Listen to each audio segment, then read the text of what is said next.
I learned the hard way that a quiet neighborhood doesn't mean you're safe.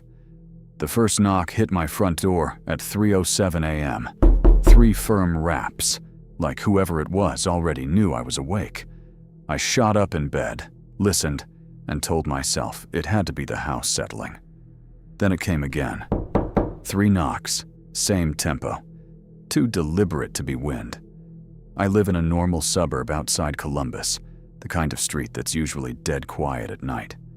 I got up without turning on any lights and pulled the hallway curtain back a half inch. My porch light was on, bright over the steps. The street was empty. No headlights. No silhouettes. 3 knocks again, closer than they should have sounded through a closed door. I stayed back from the peephole. Instinct. I grabbed my phone and opened the camera instead of the flashlight, not wanting to broadcast where I was. "Who is it?" I called. Silence. Then my door handle twitched. Small. Testing. Like someone checking if it was locked. My thumb hovered over 911. The handle stopped. Paper slid against wood. I waited a minute before I crept forward and looked through the peephole. The porch was empty. A folded sheet of printer paper sat on my welcome mat. I cracked the door with the chain on, hooked the paper in with 2 fingers, and shut it. Opened the door. 4 words, thick black marker, steady handwriting. I didn't call the police. I can admit that now and still feel stupid. By daylight, it seemed like a prank. I told my girlfriend and she said maybe it was a teenager or the wrong house. But they'd come at 3 a.m. like they were following a schedule. That afternoon, I bought a doorbell camera, motion alerts, cloud storage, the whole deal. I installed it myself and tested it until I could see my porch on my phone on a live feed. That night, I went to bed, telling myself it was handled. At 3:02 a.m., my phone buzzed. Motion detected. Front door. I opened the feed. Night vision painted my porch a pale green. The steps were empty. Then a shoulder and sleeve leaned in close to the lens, so close it blurred. Whoever it was stayed just out of view, right beside the doorbell where the camera couldn't catch their face. My stomach dropped. The image wobbled slightly.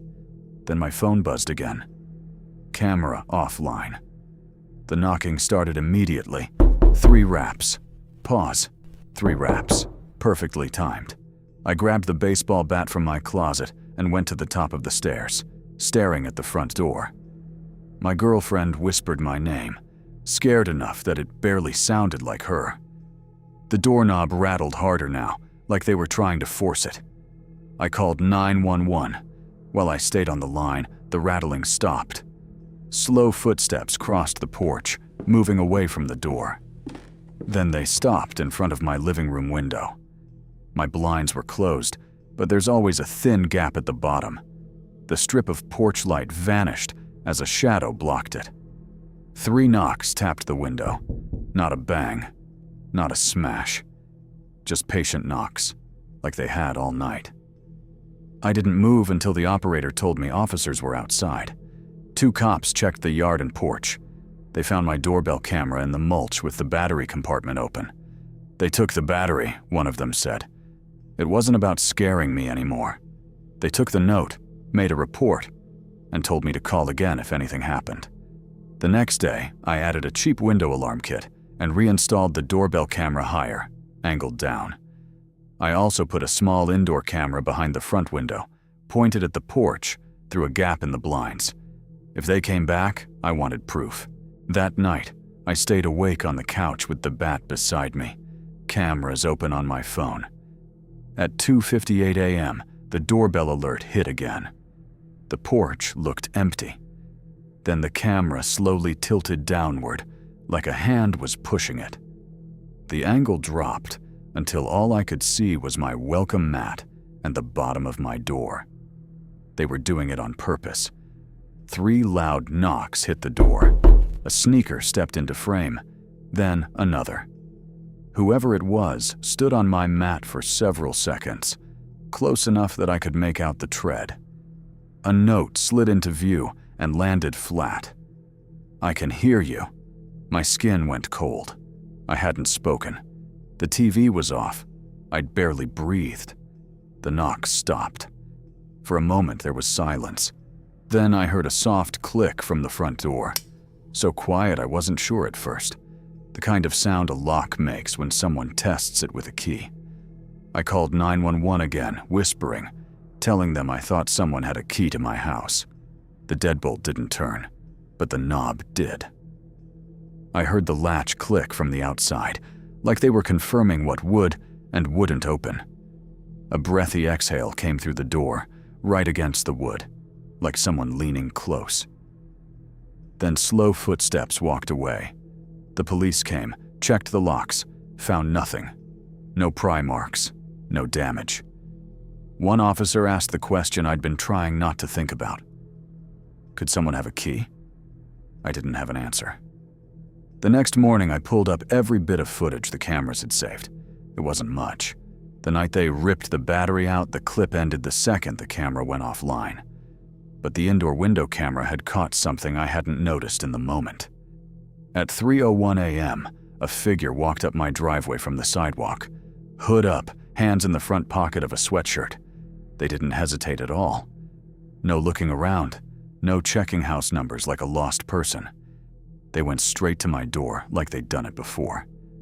And before they leaned into the blind spot beside the doorbell, they looked directly at the window where my indoor camera sat. Like they knew it was there too.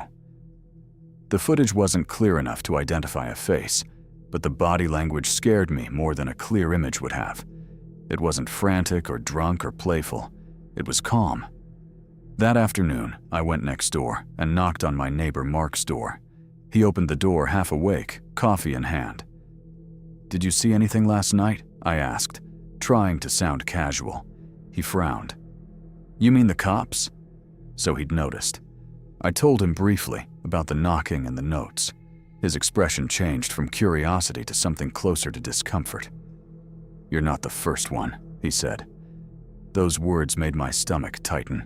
He explained that about 2 months earlier, a woman 2 houses down had called the police because someone kept ringing her bell late at night and then stepping out of view. She never saw them. Her camera caught a hood and an arm and nothing else. After a few nights, it stopped. "Cops ever catch him?" I asked. Mark shook his head. "No.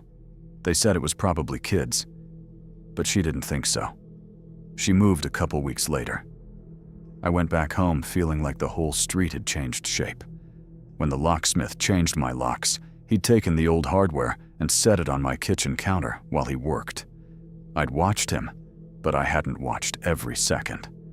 Now I wondered if the key had been copied long before I ever moved in. The next morning I called my landlord and told him I needed the locks changed. He acted annoyed at first, like I was being dramatic. Then I read him the note. He changed his tone fast. A locksmith came that afternoon and replaced the deadbolt and the knob lock. He handed me fresh keys in sealed plastic and told me to keep the old ones, just in case. After he left, I asked my landlord again if anyone else had keys.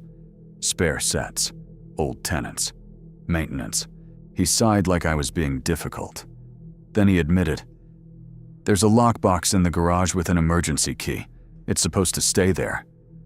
I went to the garage and found the little gray lockbox on the wall near the door. It wasn't forced open. It was just open. The latch lifted with no resistance. Empty. I stood there staring at the hollow slot where a key should have been, and I felt this slow, creeping certainty settle in. Whoever had been at my door wasn't guessing. They weren't improvising. They'd had access to my house the entire time.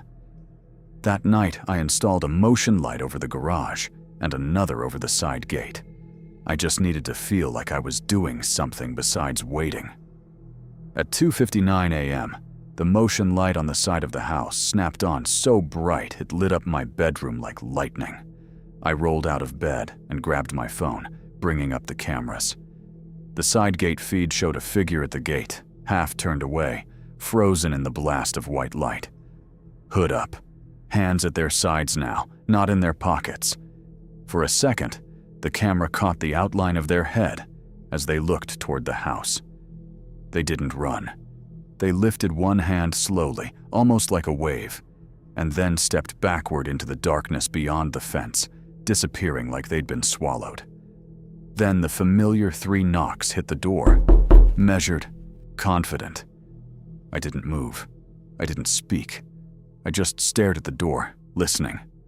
The doorknob turned once, gentle, like a test. Then the deadbolt. A small click, like pressure applied and released. It didn't open. After a long pause, I heard something I hadn't heard before.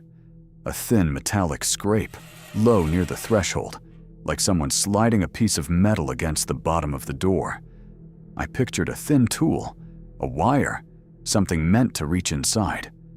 Then the scraping stopped. Footsteps crossed the porch, and once again, 3 light knocks tapped the living room window. Patient, almost polite. I called 911 for the 3rd time in a week. By the time the officers arrived, the porch and yard were empty. The motion lights made everything look too normal, too bright, like a stage after the actor has left. One officer took my statement and asked for the footage. The other walked around the garage and found the open lockbox. "You said this was supposed to have a key?" he asked.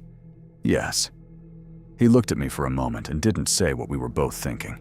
If someone had that key, they might still have it. Before they left, the officer said, "If you can, stay somewhere else for a few nights.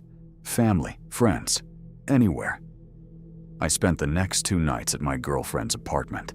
I still woke up around 3 both nights, waiting for knocks that never came. On the 3rd day, I went back to my house in the afternoon to grab clothes and check the cameras. Nothing obvious. No broken windows. No forced doors. But the front mat was turned slightly sideways, like someone had stepped on it and shifted it.